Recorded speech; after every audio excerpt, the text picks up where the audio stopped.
নমস্কাৰ মৰত্ন বৰ্তমান অসমত আলোচনাৰ বিষয় হৈছে মিয়া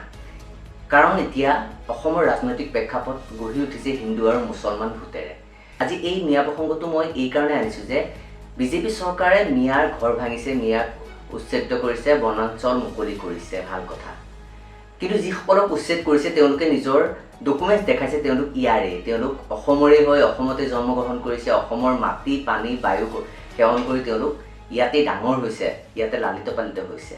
এই প্ৰসংগটোৰ পৰা আতৰি মই এটা বেলেগ প্ৰসংগলৈ আপোনালোকৰ লগত আলোচনা কৰিবলৈ ওলাইছো কিছুদিন পূৰ্বে মই এজন চিনাকি দাদাক মই লগ পাইছিলো তেওঁ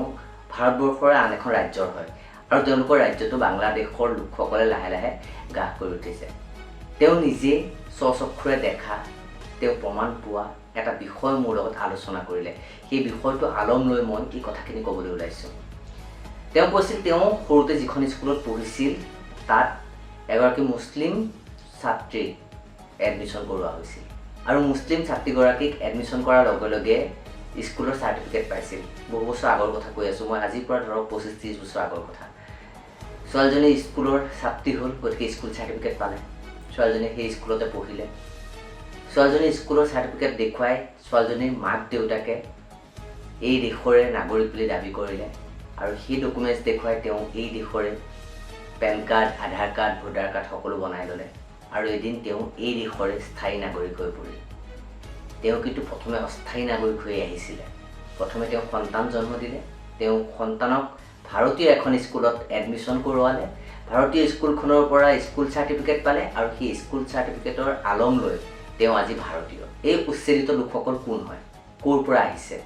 তেওঁলোক যদিও ইয়াৰ স্থায়ী বাসিন্দা স্থায়ী প্ৰমাণপত্ৰ দেখুৱাইছে স্কুল চাৰ্টিফিকেট দেখুৱাইছে ভোটাৰ কাৰ্ড দেখাইছে তেওঁলোক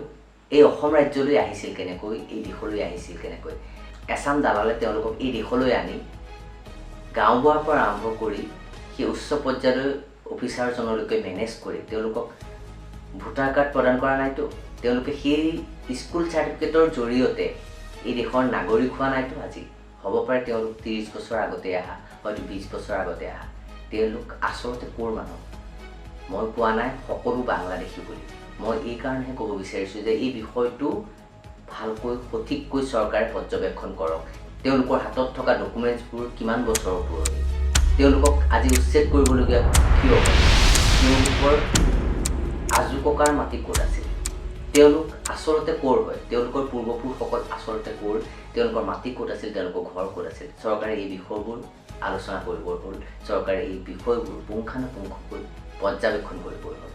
মই কোনো ৰাজনৈতিক দলক সমৰ্থন কৰি এই ভিডিঅ'টো বনোৱা নাই মই কেৱল চৰকাৰক অৱগত কৰাব খুজিছোঁ যে আপোনালোকে এই ডকুমেণ্টছবোৰ পুংখানুপুংখকৈ পৰ্যবেক্ষণ কৰক তেওঁলোক 30 বছৰ আগত আহা নে 300 বছৰ আগৰ পৰাই এই দেশত তেওঁলোক স্থায়ীভাৱে আছে নমস্কাৰ